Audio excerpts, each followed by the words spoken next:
As you can see, Portugal is heavily weighted in population density towards the coast because of large-scale urbanization due to the move to more mechanized farming methods, and there was less work available in the countryside. Additionally, because of hilly terrain, public transport has been difficult to provide, and the temperatures are much more variable than the coast, and people have sought a better quality of life on the coast with more work opportunities. However, now with modern infrastructure, road, rail links and internet now blanketing the country, it's easier to repopulate the interior. Modern building technology has made houses much warmer in the winter and cooler in the summer.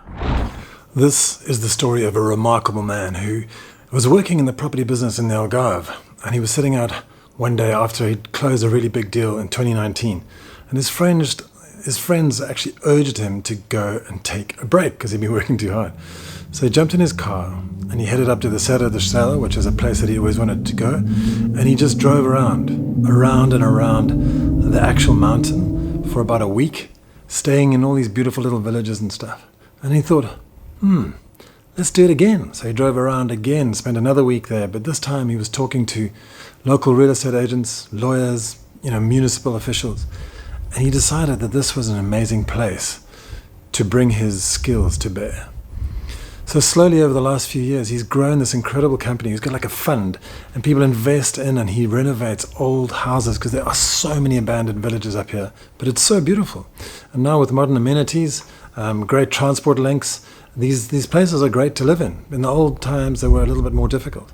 So now more people are coming back. He's creating these incredible houses with well furnished and insulated and designed and interior decorated, but also just keeping them, in line with the old architecture. So he's really breathing new life into the area, little bit by little bit. And I'd love you to meet Paul Rees. Before we head up to Sertã, I just want to say that if you need any help relocating to the Algarve, we're here. We've built a team. We can take care of you. So jump on to algarveaddicts.com. All right, let's go to meet Paul. Morning, Paul. How are you doing? Good morning, Nick. Where are we sitting at the moment? Can you just describe this area, and also how did you get here? Yeah, we're sitting in a town called Sertã, which is the western end of the Castelo Branco district in the central region of Portugal. So we're halfway between Lisbon and Porto in a busy cafe, having a coffee in the sunshine with Nick, who I haven't seen for several years. Good to see you. Nice to see you too. Yeah. Last time I interviewed you, we were in a car in Astoria or something on a podcast. We were sat, it was doing a podcast, sat overlooking a cemetery. So so this is altogether more pleasant.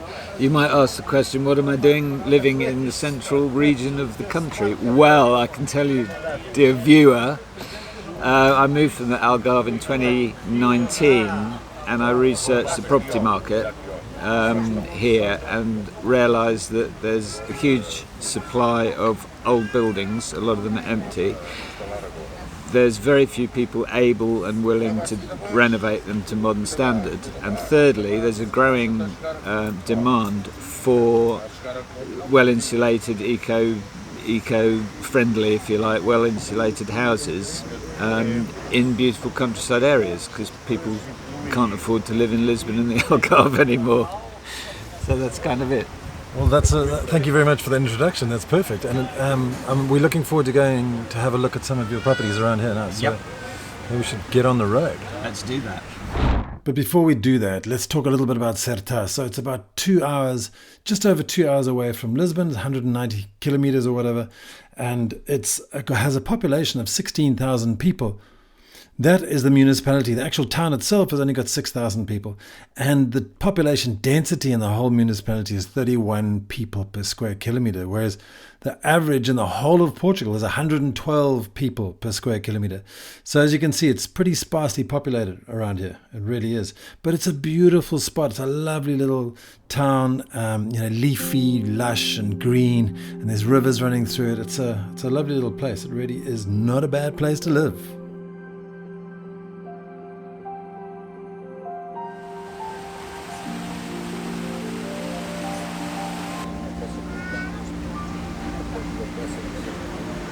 The historic centre of Sertã, which at this time of year does have some traffic. It's the the year it doesn't. This is undergoing quite a revival. All the old shops are being bought, people are moving in, Airbnbs are opening, nice ones. That's lovely. Are they all locals or from Lisbon or from France? It's a mixture of foreigners like me and people locally who have seen the economics improve and are now investing in business which improves the environment.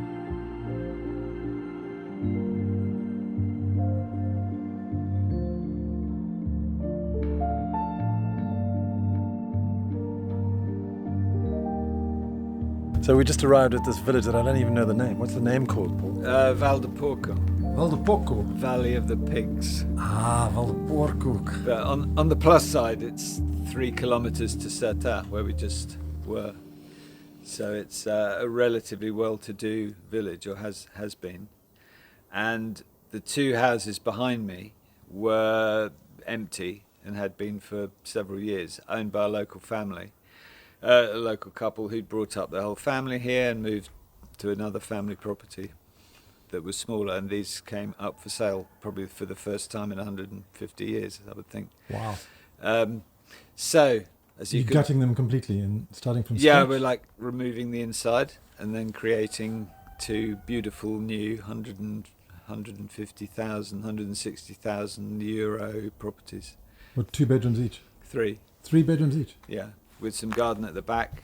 Designed by Concept. That sounds like unbelievable value. It is coming from the unbelievable. Algarve. And the designs I've just been going through, which are done by Arnold Arsen and Eric de Bruyne of Concepto Studio in Portimao. Ah, right. So we're working with them because they are really keen on rural property.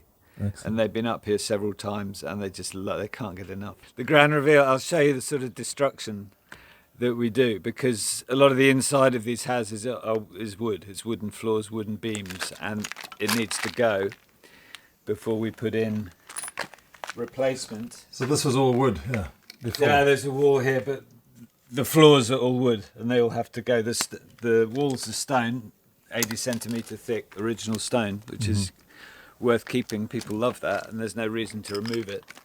But inside it's new floors, it's new wiring, new plumbing, a new layout, and it's modern homes. A new roof, fully insulated, central heating. Then you've got something worth selling, because a lot of people say, oh, isn't it cold up north? Well, it's colder than the Algarve, and it has seasons, which a lot of people like. And as long as you've got a snug home, it's great. Okay, so the neighbours just offered us a beer. Just to be precise, it's 10:21 in the morning, and we don't normally do this, and Paul doesn't drink at all, so I'm just going to have to take it on the chin. I'm driving, so it's fine. There you go, yeah. Fine.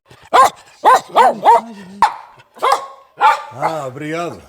Nada. No, por King's você. Brown. Eu não gasto. Não, eu não bebo Ah, álcool. uma. Sim. O meu- Eu não gasto. ó. Nessa- Eu bebidas alcoólicas eu não. Ah, é? Tu não bebes? Não, não. Já há muito. Ah, obrigado. Saúde. Eu não também, só o senhor pode beber 2 minis. Também está à venda. É para venda? É. A dona mora aqui ou não? Não, não mora cá ninguém. Eles... So I got a bit of the rough end of the deal there. I didn't want to offend the neighbour, so I had to just drink 2 of those things. Thankfully, they were minis. Anyway, because Paul doesn't drink, so I had to take it on the chin. Anyway, so as you can see here from these drone shots, these places are absolutely run down, and Paul is refurbishing them completely. And it's a lovely little area, it really is. It's got a nice neighbour down the road. It's obviously got this wonderful neighbour next door who's very, very generous and wonderful. And like most of the people in the area are like this, and it's lovely. I know because I've walked through this area. Back in, if you're following my channel religiously, you might have seen that I did a caminho, which is a pilgrimage from Castelo Branco all the way to Fatima, and we walked right through this area, and all the locals were so generous and so wonderful and helped us and gave us food and everything on our way. So that's the area. Yeah, I'll show you the downstairs of house 1. Yes. Watch my head here.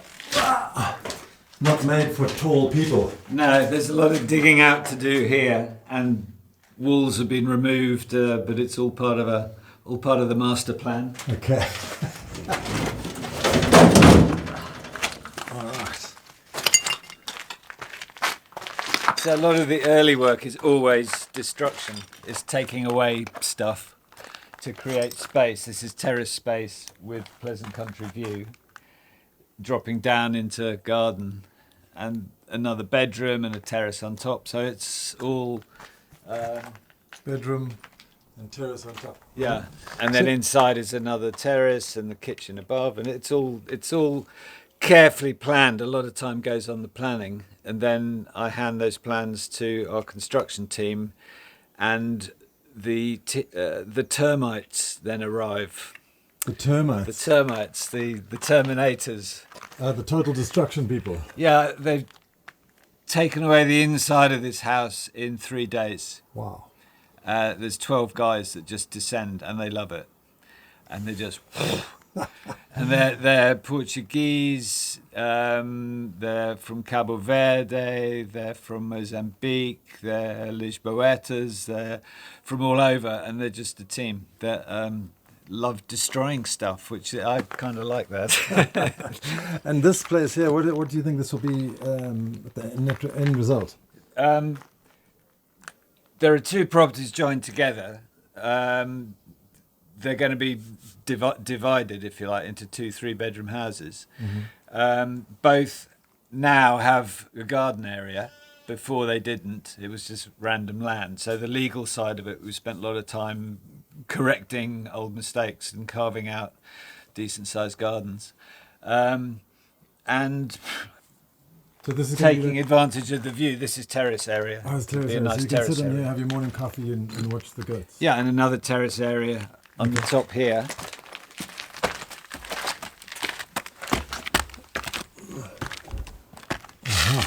Wow. So we now have, this is Val de Porco. Ah. It should be Val de Cabra. See. So goats, random goats from my neighbour. Okay, so Paul, I got a question for you. So if I give you 100 grand, what do I get back for it into your business? How does that operate?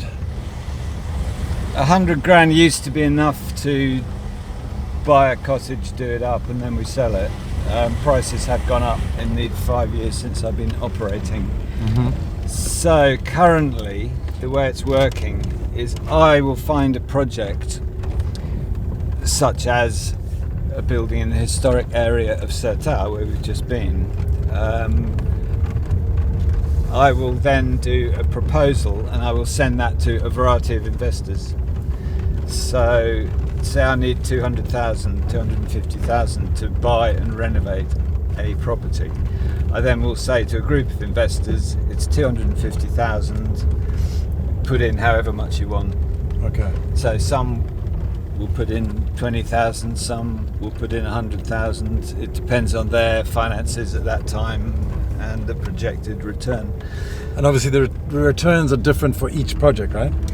Yeah, I mean, when I buy, the start point is what I can sell for. Okay. And then I'll sort of reverse engineer that.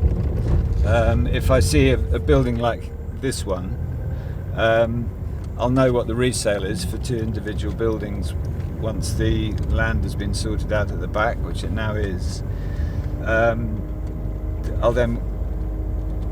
That then gives me a budget, if you like, or a target of what I should be buying that property for, or the maximum. Mm-hmm. So I aim to, the purchase and renovation should be half the resale price. So generally, if I give you 100 grand, you give me 100% back. So I'll get 200 grand. No, because I need some incentive to do it. So why do you need incentive? So because sorry, stupid question. Just kidding. I'm no longer a charity. Yeah, no, we share the profit 50-50. So if I give you 100 grand, I might get 150k back after 2 years. Gross, yeah, but then that 50,000 is taxed by the Portuguese government. There's a withholding tax of 28%. Okay. So if you've got a low tax year yourself, you can then claw some of that back. If you've got a higher tax year, that goes in with your globalization, with your income for the year. And that's something, because the operation happens in Portugal, I can't get round, nor can anybody else, the fact that it's taxed here. Sure. I don't know, we just turned off the car and opened the door, and I don't know if you can hear it. You probably can't, but it's just this quietness just envelops you. It's so peaceful.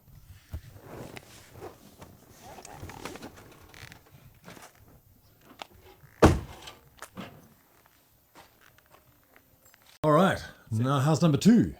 That's number 2. Is this the farmhouse? This is a farmhouse in Fontefria, so it's halfway between Sertã and another lovely town, Sertã de Bom Jardim. Nice Or name. sounds. And I think this house, when you see it from the garden, looks quite Provençal, in my opinion. It reminds me of Peter Mail's Hotel Pastis, or A Year in Provence. Yeah.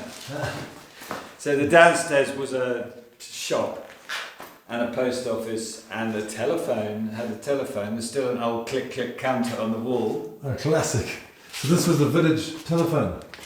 Yeah, and gas shop and this, that and the other. Okay. But the key to this property is when you turn around and look at the old stone farmhouse, the original. Wow. It's quite beautiful. It's very romantic. And the garden here is about 1,100 metres, and there's 2 other bits of land which adds up to 2,800 square metres, so which you can use or just ignore. But in the garden there's various fruit trees, but the key to it is behind. So there's an opportunity for a buyer to say, right, we're a single couple, we want 1 huge master bedroom, 1 second bedroom, a study either end because we both work, and a massive dining room and kitchen. And a nice garden with a pool. And a garden with a pool. Your own wine, right Your here. own rows of... Yeah, there's a lot of fruit here. That's good. There's loquat, there's olive, there's pomegranate, there's orange, there's tangerine. Anyway, on the first floor, the previous owner started to do some renovations and stopped doing renovations, so I bought it at that stage. So the walls are stripped. You can kind of see we stood in the very oldest part of the building here, with new roof. The walls again can be replastered or they can be repointed. It's up to the customer. And through here is what I call the new end, from 1969. And there's enough room here for 2 ensuite bedrooms, and this for a master bedroom. It's massive. I think you could say there will be adequate wardrobe space. Yeah, it's really big. I don't know if you can tell in the video, but it's massive. It really is big. Yeah. And this is just one of the bedrooms. Yeah.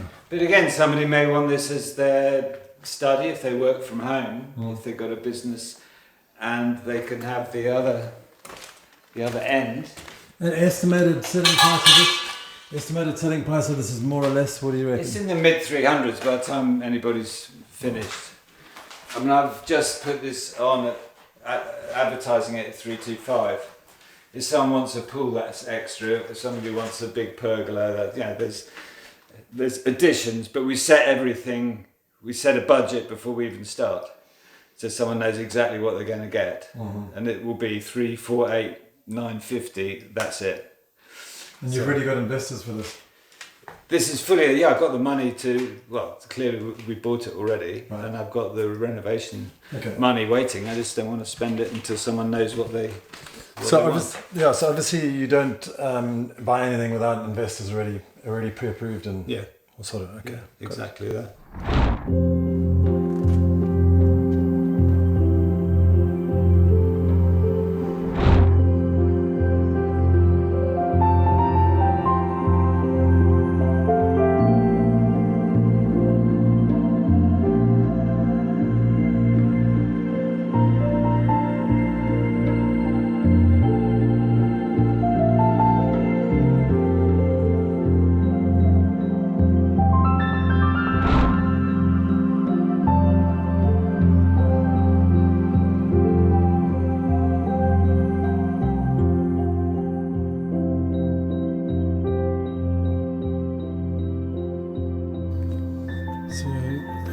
So we're here at Pedrógão Pequeno. Right? Yep.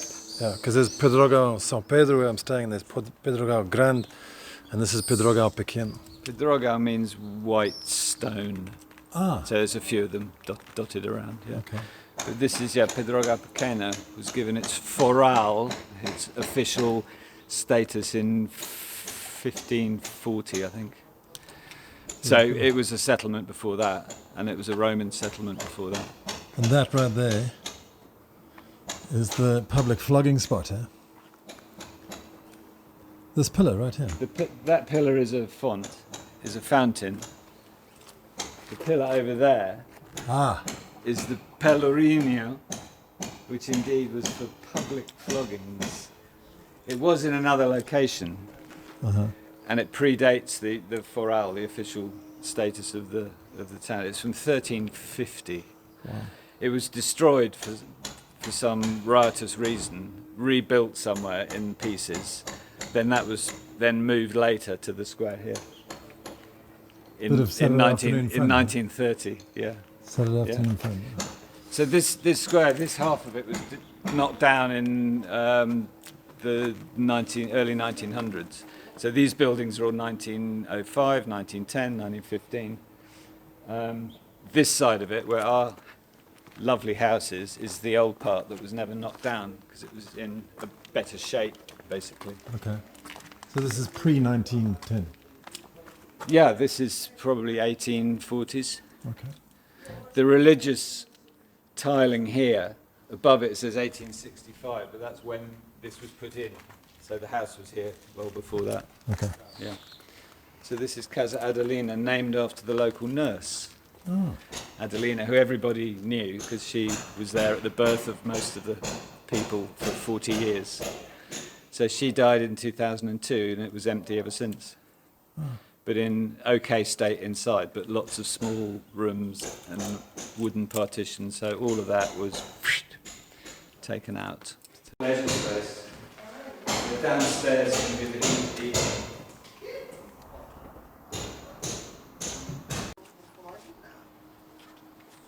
So you were saying about this terrace. Which, it was inaccessible beforehand, so covered in weeds and stuff. We could have continued the roof right across, which actually in the 1840s it was right across. I've seen one very, very old photograph. Okay. But they created this terrace, so I thought why not use it, because you've got a great view of the countryside. You've got sun, there's a little kitchen being made here, it's enough room for a table, 4 chairs, a pot garden, shade sails, just your little sitting out area. It's great. Nice for gin and tonics. Yeah, absolutely. Yeah, the sun sets over there in the summer. Perfect. You're above it all here.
Cool.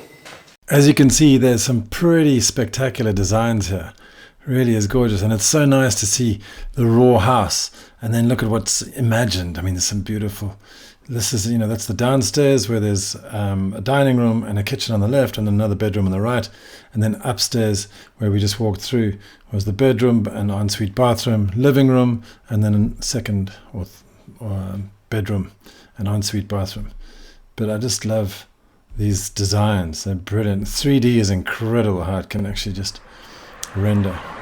There wasn't much else to do except go and head over to Pedroga Gran for lunch, and we went to the Taberna do Ferrador, which is spectacular. We both had bochechas de porco, which is fantastic. I love that. Pork cheeks. I've had it in quite a few videos, and obviously hopefully you enjoy following my meals and places to drink coffee and all these videos, because I think it gives a nice aspect to it, and it shows you where you can enjoy food as well. What did you say? Bochechas de porco. Prato de dia. So what's this place called? What? What's this place called, you know? Ferrador. Or Ferrador. Ferrador. Yes. That's pretty nice. Yeah. Thank you very much. Plaisir. We headed back along the famed N2 road. It's actually the longest road in Portugal, and it's become quite a tourist destination. And Paul kindly stopped off at the Cabril Dam, where I fondly relived my 2016 9-day sup adventure down this river to Lisbon. It was fantastic filming with Paul all morning, and I wish him all the very best. Like I said, I love his story, and I have a feeling we'll be seeing him again in the future. Hope you guys have a great week. We'll see you next time. AlgarveAddicts.com. We'll see you next week, but if you need any help relocating to the Algarve, click through to our website, AlgarveAddicts.com. We offer tours, immigration assistance, long-term rentals, and we can buy your house.